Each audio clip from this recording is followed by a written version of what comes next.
নতুন একটা ব্লগে সবাইকে স্বাগত জানাই। আশা করি সবাই খুব ভালো আছো। আজকে অক্ষয় তৃতীয়া সবাইকে অনেক শুভেচ্ছা।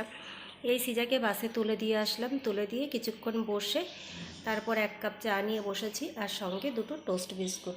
ওকে বাসে তুলতে গিয়ে এই বিস্কুটগুলো কিনে নিয়ে এসেছি, তো চা দিয়ে এই বিস্কুটগুলোই খাবো, তারপরে বাকি কাজকর্ম শুরু করব। তাহলে সঙ্গে থাকো।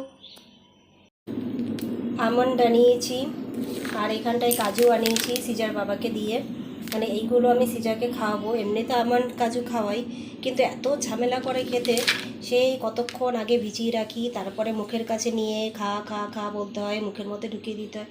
তো ভাবছি এবার অন্যরকম করে খাওয়াবো। তো এইগুলো একটু ভালো করে আমি ভেজা ন্যাকড়া দিয়ে মুছে তারপরে মিক্সিতে একটা গুঁড়ো করে নেব, তারপর ছাতু কমপ্লান ও যে সব লিকুইডগুলো খায় তার মধ্যে মিশিয়ে দেবো দেখলাম। আর এইটুকুন গুঁড়ো করব, একবারে বেশি করব না, অল্প অল্প করে দেবো। তারপরে যদি আবার না খায় তো নষ্ট হবে।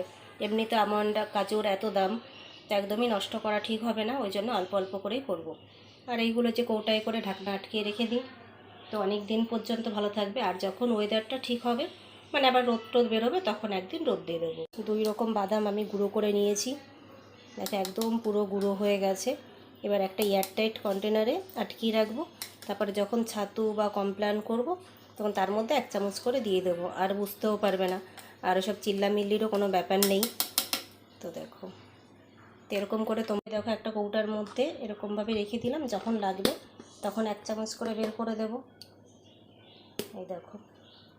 তো এই দেখো এখন দুপুরবেলা বৃষ্টি পড়ছে, একদম অল্প অল্প করেই পড়ছে। তো আমি যে কটা টব রোদ্দুরের জন্য ওই দিকে নিয়ে গেছিলাম, তো সবগুলো তো আমি নিজে আনতে পারবো না, কারণ কয়েকটা বড় গাছ আছে। তো যে সবগুলো ছোটো ছোটোগুলো আমি সব এখন এইখানটায় এনে রেখে দেবো। এই যে ফাঁকা জায়গাগুলো আছে সেই সব জায়গাগুলো এনে রেখে দিই।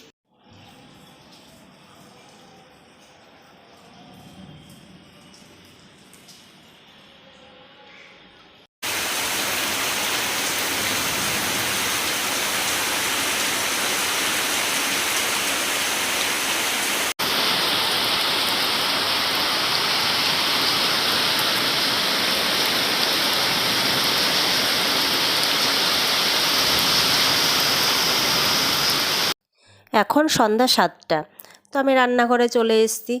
তো একটু করবই একটু পপকর্ন, কিন্তু তারপরে করব রাত্রেবেলা খাওয়ার জন্য তরকা।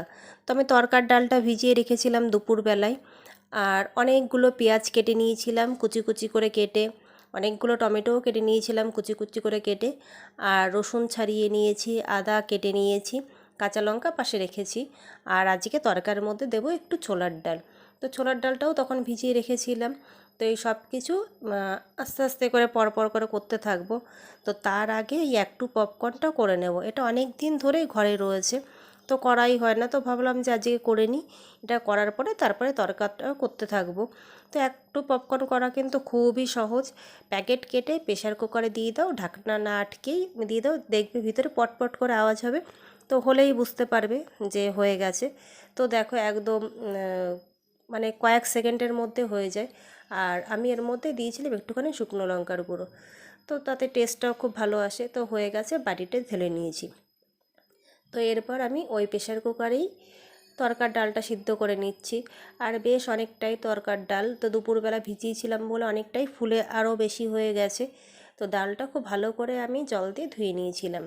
জল দিয়ে না ধুলে ওই জল দিলে পরে একটা কেমন একটা বাজে গন্ধ লাগে, তো ওই জন্যে খুব ভালো করে ধুয়ে প্রেশার কুকারে দিয়ে দিয়েছি। আর এই পাশে একটা বেশ বড় কড়াই বসিয়ে তার মধ্যে ডিম ভুজিয়াটা করে নিচ্ছি। কারণ ডিম ভুজিয়া না করে নিলে না পরে খুব অসুবিধা হয়, অনেক সময় পরে ভুলেই যাই যে ডিম দিতে হবে, এরকম ব্যাপার। তো ওই জন্য আগে ডিম ভুজিয়াটা করে নিচ্ছি।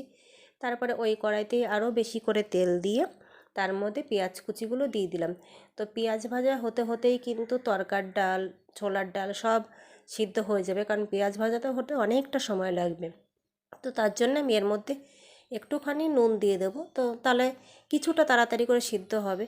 তো অনেকটা পেঁয়াজ তো সিদ্ধ হতে বা ভাজা হতে অনেকটাই সময় লাগবে। তো দেখো পেঁয়াজ ভাজা হতে হতেই কিন্তু আমার তরকার ডালটা সিদ্ধ হয়ে গেছে। ওই পাশে আমি ছোলার ডালটা দিয়ে দিয়েছি। তো পেঁয়াজটা লাল লাল করে ভাজার পরে আমি টমেটো দিয়ে দিলাম। টমেটো মোটামুটি ভাজা হলে পরে বাকি যে পেস্টটা, আদা রসুন কাঁচা লঙ্কার পেস্টটা, সেটা দিয়ে দিলাম। সেটা দিয়ে তারপরে কিছু গুঁড়ো মশলা দিয়ে দেবো, যেমন হলুদ গুঁড়ো, লঙ্কা গুঁড়ো, একটু জিরে গুঁড়ো, একটু ধনে গুঁড়ো। তো এইগুলো খুব ভালো করে মিশিয়ে নিয়ে অনেকক্ষণ ধরে কষাতে হবে।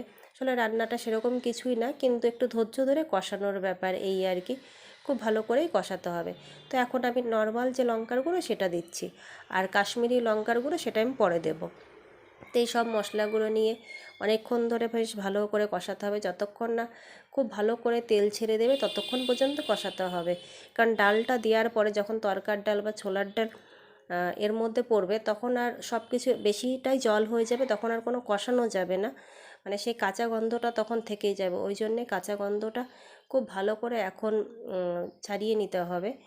আর এখন আমি দিচ্ছি কাশ্মীরি লঙ্কার গুঁড়ো, আর তার সঙ্গে নুন, চিনি আর একটু কাস্তুরি মেথি পাতা দিয়ে দেবো। এখন কাস্তুরি মেথি পাতা পরেও দেবো, পরে দেবো ড্রাই রোস্ট করে। আর এখন আমি কষানোর মধ্যে একটুখানি দিয়ে দিচ্ছি, তো তাহলে গন্ধটা খুব ভালো আসে। আর এটা নর্মালি আমি এখন হাতে ডলে নেব, আর পরে দেবো একটু ড্রাই রোস্ট করে। তো এই সব কিছু দিয়ে খুব ভালো করে কষানো হয়ে গেলে পরে তারপরে তরকার ডালটা আমি কড়াইয়ের মধ্যে ঢেলে দেবো। ঢেলে দিয়ে তারপর তো দেখো এই সব কিছু কষানো হয়ে গেছে, তরকার ডালটা ঢেলে দিলাম। তো ঢেলে দিয়ে খুব ভালো করে মিশিয়ে নেওয়ার পরে এর মধ্যে কিন্তু আমি জল দিয়ে দেবো। আর প্রেশার কুকারে আমি জলটা ভালো করে ফুটিয়ে নিয়েছিলাম।